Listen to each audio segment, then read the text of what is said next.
이 시간 우리 함께 보실 말씀은 학개 1장 1절에서 15절까지 말씀을 함께 보시겠습니다. 제가 가진 성경으로는 구약 성경 1310페이지 여간에 있습니다.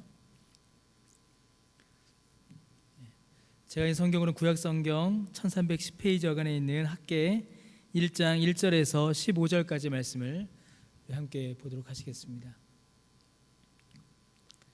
학개 1장 1절에서 15절까지 한 절씩 나누어 읽겠습니다. 다리오 왕 제2년 여섯째 달 곧 그 달 초하루에 여호와의 말씀이 선지자 학개로 말미암아 스알디엘의 아들 유다 총독 스룹바벨과 여호사닥의 아들 대제사장 여호수아에게 임하니라. 이르시되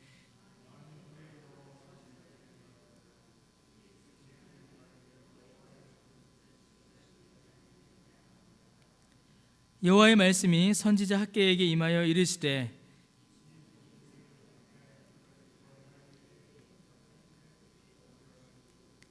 그러므로 이제 만군의 여호와가 이같이 말하노니 너희는 너희의 행위를 살필지니라.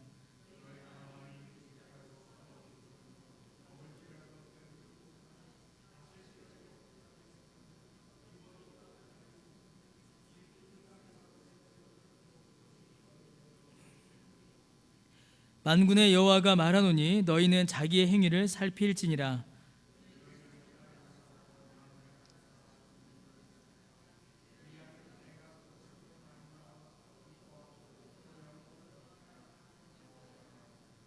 너희가 많은 것을 바랐으나 도리어 적었고 너희가 그것을 집으로 가져갔으나 내가 불어버렸느니라. 나 만군의 여호와가 말하노라. 이것이 무슨 까닭이냐. 내 집은 황폐하였을 때 너희는 각각 자기의 집을 짓기 위하여 빨랐습니다.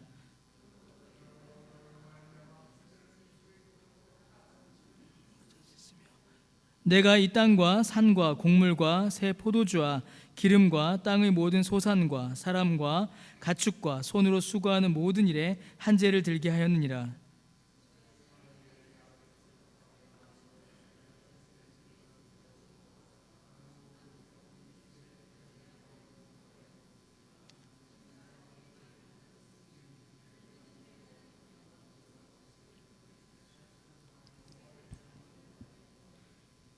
그때에 여호와의 사자 학개가 여호와의 위임을 받아 백성에게 말하여 이르되 여호와가 말하노니 내가 너희와 함께 하노라 하니라.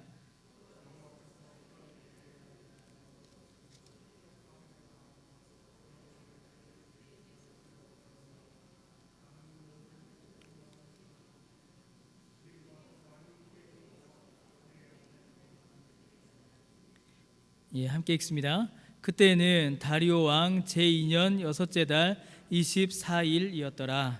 아멘. 우리가 학개 1장의 말씀 읽었습니다. 학개는 우리가 잘 아시다시피 이제 성전 재건의 역사입니다. 1장은 그 내용만 놓고 보면 아주 단순합니다. 이스라엘 백성들이 이제 포로기를 마치고 돌아와서 성전을 재건하다가 성전 재건이 중단되었습니다. 그래서 하나님께서 화를 내시는 거죠. 나의 집 성전은 짓지 않고 너희들 집만 짓고 살고 있느냐? 너희 집만 그렇게 멋있게 그렇게 빨리 짓고 성전은 언제 지을래? 이렇게 좀 이렇게 책망하시는 말씀이 이 학개 1장의 말씀입니다. 여러분, 학개는 성전 재건의 역사입니다. 방금 말씀드렸던 것처럼 북이스라엘도 남유다도 모두 망하고 바벨론의 포로로 끌려갔었죠. 그리고 유대인들이 그 70여 년의 포로기를 마치고 고향에 돌아와서 이스라엘 예루살렘 성벽과 성전을 재건하는 역사를 기록을 하고 있습니다. 이 재건기, 그들이 돌아와서 예루살렘과 이스라엘 나라와 또 성전을 재건하는 이때에 기록된 성경이 에스라, 느헤미야, 학개, 스가랴, 말라기가 이 재건기의 책입니다. 이 학개는 시기적으로 보게 되면은 에스라와 느헤미야 중간쯤에 있다라고 볼 수가 있습니다. 그래서 에스라가 1차 귀환을 하여서 성전을 재건하다가 공격을 받아서 중단하게 되죠. 그리고 그때에 학개가 등장하여서 이스라엘 백성들을 다시 격려합니다. 우리 다시 성전을 재건하자. 그래서 성전 재건한 일들이 에스라 때 마치고 느헤미야로 이어지는 이제 그 내용이 이제 재건기 때의 역사입니다. 여러분, 제가 제 개인적인 말씀을 드려 죄송한데 이 학개의 말씀을 이제 나누는 것은 제가 이 수요일 학교의 말씀을 이렇게 나누는 것은 순전히 저 개인적인 이유 때문입니다. 이게 왜냐하면 여러분 우리가 지금 계속 에레미야를 보고 있죠. 에레미야를 이제 매일 보고 있는데 여러분들도 아마 비슷한 마음이 있지 않으신가 싶습니다. 이게 에레미야를 매일매일 보다 보니까 저도 모르게 좀 우울해졌습니다. 혹시 그러지 않으셨나요? 에레미야를 매일 읽고 매일 묵상하고 매일 설교하고 매일 보다 보니까 저도 모르게 이게 자꾸 우울해지는 겁니다. 왜냐하면 에레미야 역사 자체가 여러분 읽으셔서 아시겠지만 이게 얼마나 우울합니까? 하나님은 계속 화내시고 에레미야 바룩은 맨날 절망하고 이스라엘 백성들은 계속 하나님 말씀 안 듣고 하지 말라는 짓만 계속하고 하나님은 화내시고 또 도망가서 또 잘못하고 또 심판받고 계속 멸망과 심판과 범죄와 책망과 그런 말씀이 에레미야를 가득 채우고 있죠. 물론 중간중간에 하나님께서 구원과 회복의 약속을 주시지만 에레미야 전체를 지배하고 있는 정서는 우울함, 슬픔입니다. 그러니까 제가 이제 이 에레미야를 지금 몇 달째 계속 보다 보니까 저도 모르게 이제 마음이 이제 좀 무거워지는 겁니다.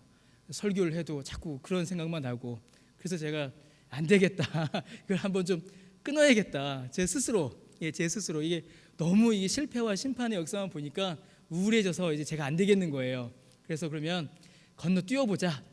이 심판의 역사가 끝나고 나라도 망하고 다 심판받고 그 이후에 하나님께서 어떻게 이스라엘 백성들을 회복시키시고 하나님께서 그 백성들 향한 언약과 사랑을 어떻게 다시 보여주시는지 그 말씀을 봐야 여러분 저도 여러분도 좀 힘이 나지 않으시겠습니까?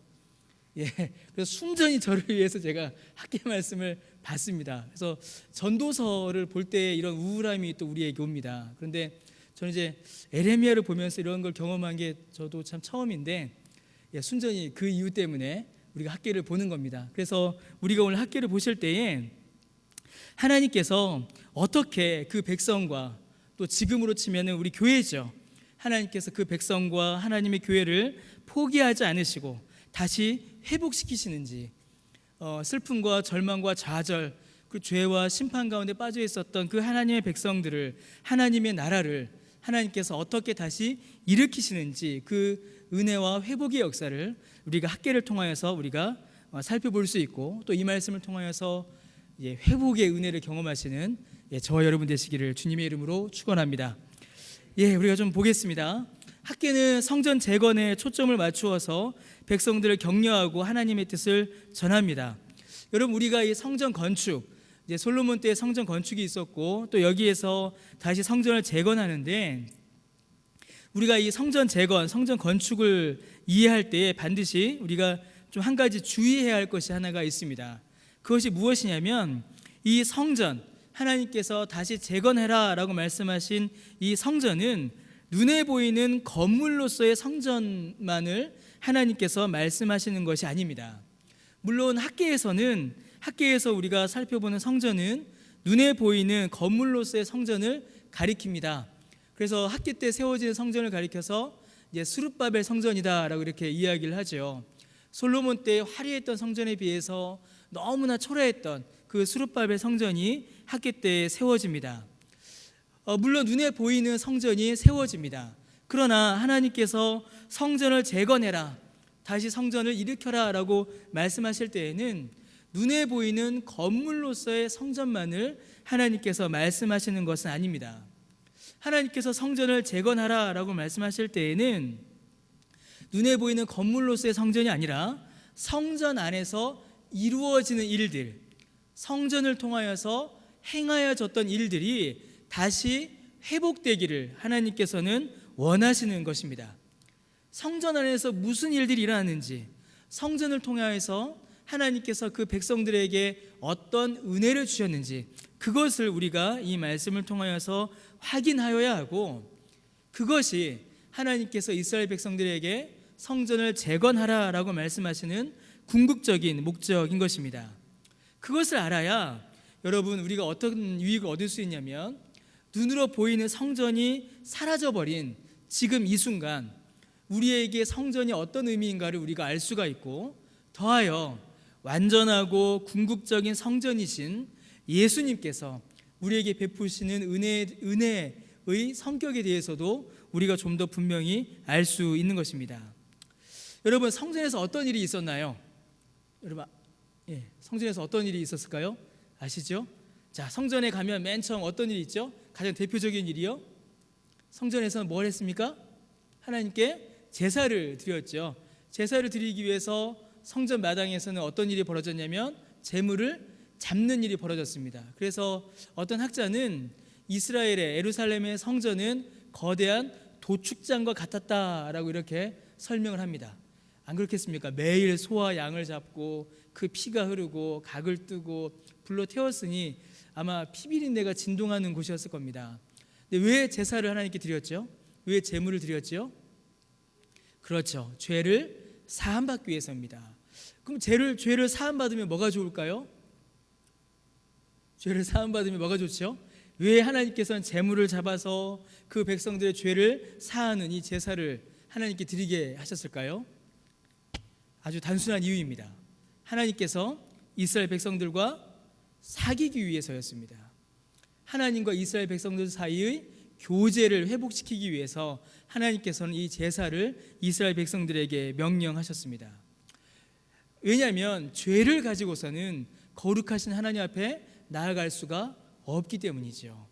그래서 하나님께서는 제물을 바침으로 이스라엘 백성들의 죄를 용서해 주셨고, 하나님께서는 그들에게 말씀과 찬송을 통하여서 하나님의 뜻을 알려주셨습니다.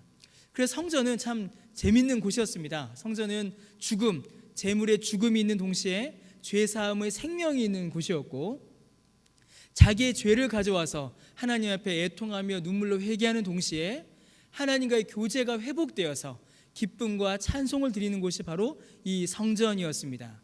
그래서 여러분, 이 성전의 핵심, 성전에서 일어나는 일들의 핵심은 하나님과의 교제의 회복이었다라고 우리가 볼 수가 있습니다. 여러분, 성전에는 하나님께서 임재하셨습니다. 하나님께서 그 백성들 사이에 임재하셨고, 그 백성들은 하나님께로 나아가는 곳이 바로 이 성전이었습니다. 죄인이 하나님의 용서를 받고 하나님 앞으로 나아가 하나님을 뵙는 곳, 하나님의 말씀을 듣는 곳, 하나님께 영광의 찬송을 올려드리는 곳, 하나님께서 그 은혜를 베푸시는 곳, 그곳이 바로 성전이었습니다. 그러므로 성전에서는 하나님께서 주시는 죄사함의 은혜와 백성들의 회개가 있었고, 하나님의 부르심과 하나님께서 주시는 화목이 있었으며, 그 백성들이 하나님께 올려드리는 예배와 헌신, 그리고 순종이 있는 곳이 바로 성전이었습니다.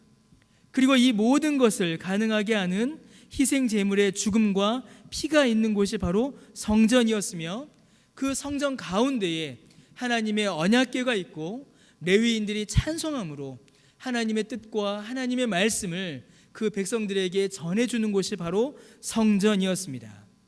여러분, 하나님께서 이스라엘 백성들에게 성전을 재건하라라고 말씀하시는 것은 단순히 건물 재건이 목적이 아니었습니다. 만약에 단순히 건물 재건이 목적이었다면 여러분, 하나님께서 스룹바벨 성전을 기뻐하실 리가 없습니다. 왜냐하면 솔로몬 성전은 얼마나 화려하게 지었는지 모릅니다. 우리 뒤에 보면 나오는데 하나님께서 뭐라고 말씀하시냐면 너희들 산에 가서 나무 잘라다가 성전 지어라, 이렇게 말씀하십니다. 근데 여러분, 솔로몬 성전은 어떻게 지었죠? 그 당시 전 세계에서 가장 아름답고 가장 단단한 백향목들로 그 성전을 지었습니다. 솔로몬 성전에 비교해 봤을 때의 스룹바벨 성전은 정말 초라하기 짝이 없었습니다. 만약에 건물 그 자체가 하나님의 목적이었다면 하나님께서 스룹바벨 성전을 받으실 리가 없지요. 그러나 하나님께서는 건물로 지어진 그 성전이 목적이 아니라 성전 안에서 이루어지는 그 일이 하나님의 목적이었던 것입니다. 곧 하나님께서는 그 백성들과의 관계를 회복하길 원하셨습니다. 하나님께서는 그 백성들과 화목하길 원하셨고, 하나님께서는 자기 백성들과의 교제가 회복되기를 하나님께서는 원하셨던 것입니다. 여러분, 이스라엘 백성들이 얼마나 범죄하였습니까? 우리가 예레미야를 통하여서 볼 때에 이스라엘 백성들이, 유다 백성들이 얼마나 하나님을 싫어하고 하나님을 미워하고 하나님의 말씀에 거역하는지 우리가 알 수가 있습니다. 과연 이 사람들이 정말로 아브라함의 후손들이 맞는가? 정말로 이 사람들이 하나님의 말씀, 구약 성경을 받았다라고 말할 수 있는가? 정말 이들이 모세의 후손이라고 말할 수 있는 자들인가? 그런 의문이 들 정도로 유다 백성들이, 이스라엘 사람들이 하나님을 거부하고 하나님을 미워하고 하나님의 말씀을 갈갈이 찢고 그 말씀을 불태워버립니다. 그런데 하나님께서는 그렇게 하나님을 싫어하는 그들도 다시 회복시키시고 그들과의 교제를 다시 새롭게 하시며 그들과 화목하기를 하나님께서는 원하시는 것입니다. 여러분, 이것이 하나님께서 이스라엘 백성들에게 주시는 회복의 본 모습입니다. 이것이 이스라엘 백성들이 그들 안에서 경험해야 할 회복의 은혜였습니다. 여러분, 하나님께서는 하나님과 그 백성의 관계가 회복되고 화목을 이루는 것을 원하십니다. 여러분, 지금은 지금은 성전이 필요가 없죠. 왜 성전이 필요가 없을까요? 왜냐하면 예수님을 믿음으로 성전의 이 모든 목적이 이루어졌기 때문입니다. 구약의 백성들은 성전이라는 곳에 가서 희생 제물을 드리고 은혜를 받아 누렸습니다. 그러나 지금 우리는 예수님을 믿는 그 믿음 하나만으로 이 모든 은택을 받아 누리게 되었습니다. 예수님이 바로 참된 성전이시기 때문입니다. 사랑하는 성도 여러분, 우리 안에 회복되어야 할 것은 예수님을 믿는 믿음이며 예수님 안에서 누리게 되는 하나님과의 관계의 회복입니다. 하나님과의 화목, 하나님과의 화평, 그것이 참으로 우리 안에서 회복되어야 할 첫 번째 은혜인 것입니다. 그런데 이 학계에서 뭐라고 합니까? 하나님께서 이 역사를 이루시는 것입니다. 하나님께서 이 역사를 실제로 이루어 가시는 것입니다. 여러분, 유대인들이 포로기를 마치고 이렇게 돌아왔습니다. 그리고 하나님께서는 이미 에스라를 통하여서 성전 건축을 명하셨지만 외부의 공격과 내부의 실패로 이 성전 건축이 중단되었었지요. 성전 건축이 중단된 지 14년 만에 다시 학계에 의해서 재개가 됩니다. 학계가 막 치열을 해요. 응원을 합니다. 격려하면서 우리 다시 성전을 짓자 이렇게 격려합니다. 여러분, 유대인들이 성전 건축을 미루고 거부했던 여러 가지 이유가 있었습니다. 그 이유 중에 하나가 이제 우리가 읽은 본문 2절에 나옵니다. 2절 말씀에 보면 사람들이 뭐라고 하냐면 여호와의 전을 건축할 시기가 이르지 아니하였다라고 이렇게 말했습니다. 아직은 건축할 때가 아니라는 것이죠. 성전 건축보다 급하고 중요한 일이 아직 많다라고 그들은 생각했습니다. 유대인들이 그렇게 말한 몇 가지 이유가 있었습니다. 먼저는 그들에게는 충분한 자원이 없었습니다. 그들이 생각하기에는 우리가 성전을 재건하기에는 우리가 아직 가난하다라고 생각했습니다. 그들에게는 인력이 또 부족했습니다. 많은 사람들이 바벨론의 포로로 끌려갔고 남은 사람들은 노인과 노동력이 없는 사람들이었습니다. 포로기가 끝나도 돌아온 사람들 역시 소수였고 많은 사람들은 여전히 바벨론과 바사에 남아 있었습니다. 왜냐하면 이스라엘, 예루살렘보다는 거기가 더 살기 좋았기 때문입니다. 그러니 돌아온 소수의 사람들이 나라를 재건하고 성전을 재건하는 일, 이 모두를 감당하기에는 좀 버겁고 힘들었던 것이 역시 사실입니다. 그러나 하나님께서는 그들의 이러한 핑계가 정말로 핑계요, 우선순위에서 우선순위를 잘못 정했다라고 하나님께서는 말씀하십니다. 여러분, 이스라엘 사람들은 자원이 부족하다라고 했지만 4절 말씀에 보면 이미 그들은 완벽한 집, 곧 그들의 살만한 집, 좋은 집을 짓고 있었습니다. 그들은 바쁘다, 여유가 없다라고 했지만 9절 말씀에 보면 그들은 이미 각각 자기의 집을 짓는 일에는 매우 빨리 일들을 진행하고 있었습니다. 왜 그랬을까요? 유다 백성들에게 있어서 시급한 일은 집을 짓는 일이었고 군사를 모으는 일이었고 경제력을 회복하는 일이었고 그들의 힘을 다시 회복하는 일이 그들에게는 가장 급선무였기 때문입니다. 무너진 나라를 어떻게든 다시 세우고 무너진 경제를 어떻게든 다시 일으키고 깨어진 관계를 다시 회복하는 것, 그것이 급선무였습니다. 그러다 보니 그들에게는 경제력도 부족했고 그들에게는 인력도 부족했죠. 그들이 생각하는 성전은 솔로몬의 성전이었습니다. 아주 크고 웅장하고 화려한 성전을 지어야 하는데 자기들의 힘으로는 그것을 지을 엄두조차 나지 않고 있었던 것입니다. 그러나 사랑하는 성도 여러분, 하나님께서 그들에게 요구하시는 우선순위는 그것이 아니었습니다.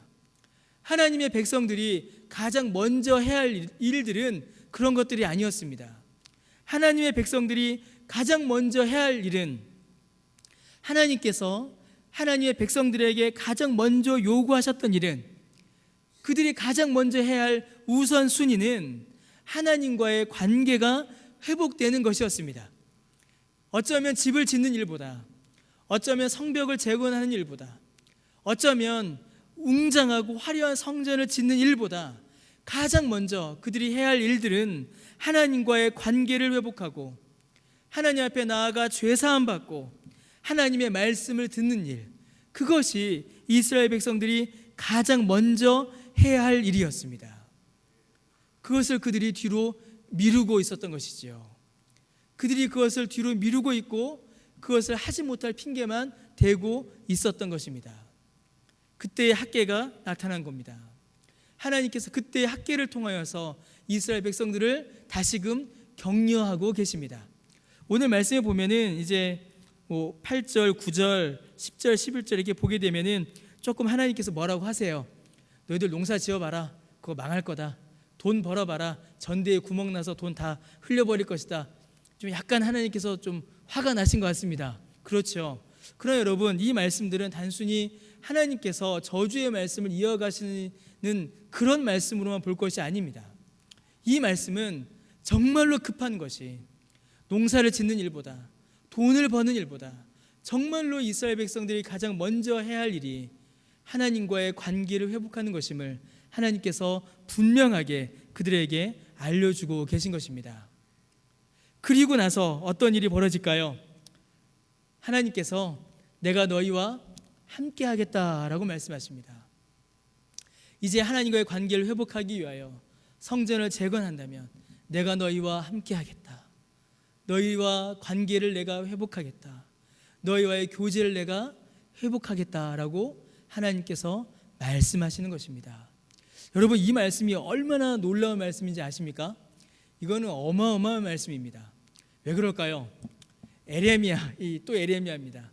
에레미야를 보면은 하나님께서 이스라엘 백성들과 함께 하실 때 무슨 일이 벌어질까요? 심판이 임했습니다. 하나님이 내가 너희와 함께 하겠다.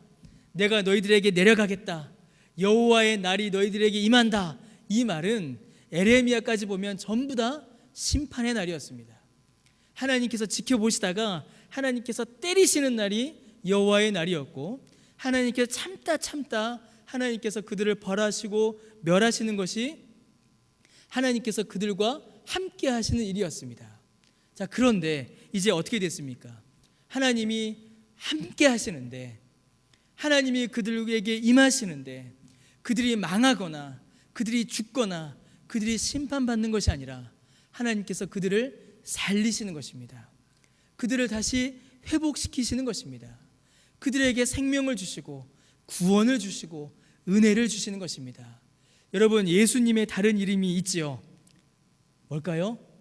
예수님의 다른 이름, 이미 지금 쭉 왔습니다. 예수님의 다른 이름이 뭐냐면 임마누엘입니다. 임마누엘이 무슨 뜻인가요? 하나님이 우리와 함께 하신다. 그러면 학계는 결국 또 누굴 이야기하는 걸까요? 우리 안에 계신 하나님, 완전한 성전으로 오셔서 우리의 모든 죄사함의 은혜를 이루시고 우리와 함께 하심으로 우리에게 생명을 주시는 살아계신 하나님이신 예수님을 더하여 학계는 우리에게 알려주고 있는 것입니다. 사랑하는 성도 여러분, 우리가 많은 이제 인생의 길들을 이렇게 걸어올 때에 또 우리의 삶에서 때로는 우리가 넘어지고 때로는 우리가 실패하고 때로는 우리가 쓰러질 때가 많이 있습니다. 에레미야를 꼭 보지 않아도 우리가 범죄하여서 우리의 죄책감 때문에 하나님을 외면할 때도 있고, 때로는 하나님께서 우리에게 가끔 매를 드실 때도 또한 있습니다. 그래서 우리에게 슬픔이 덮쳐오고 괴로움이 덮쳐올 때가 있지요. 그러나 여러분, 하나님께서는 우리를 회복시키시기를 원하십니다. 하나님께서는 우리와 관계, 우리와의 교제를 하나님께서는 회복하기를 원하십니다. 그래서 하나님께서는 우리에게 이 회복의 은혜를 주십니다. 이 회복의 은혜가 어떻게 시작이 될까요? 오늘 우리가 읽은 말씀과 같이 우리가 하나님 앞에 나아갈 때에, 하나님 앞에 나아가 하나님의 그 은혜를 받아 누릴 때에, 하나님의 그 말씀을 받고 하나님의 그 말씀의 은혜를 깨달아 알며 하나님께 찬송드리고 하나님께 예배드리며 성전에서 하나님과의 교제를 회복하였던 그 은혜가 우리 안에 회복되어야 합니다. 여러분, 이것이 우리에게 가장 시급한 일입니다. 이것이 우리에게 가장 긴급한 일입니다. 우리에게 많은 급한 일들이 있습니다. 우리가 이 일도 해야 되고 저 일도 해야 되죠.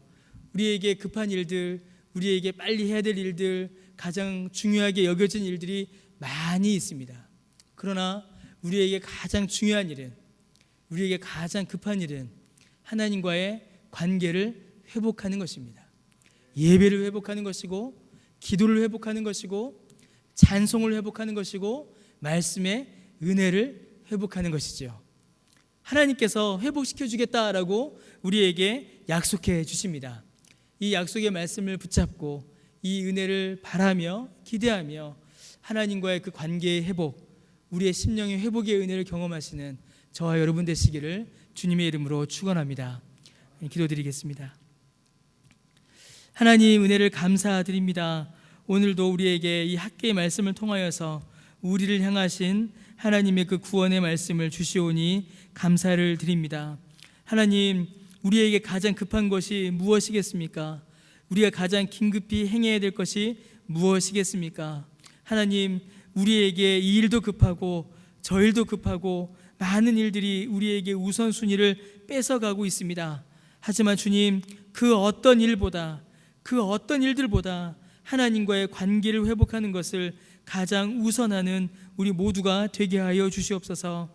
그리하여 우리 안에 예배를 회복시켜 주시옵고, 우리 안에 말씀의 기쁨을 회복시켜 주시오며, 구원의 감격을 회복시켜 주시고, 오직 하나님 안에서 누리는 그 기쁨을 회복시켜 주셔서 기쁨의 찬송이 흘러넘치게 하여 주시고, 우리의 영혼이 성령의 단비를 받음으로 말미암아 참된 기쁨을 누릴 수 있도록 하나님 우리에게 은혜를 베풀어 주시옵소서. 감사드리며 예수님의 이름으로 기도드립니다. 아멘.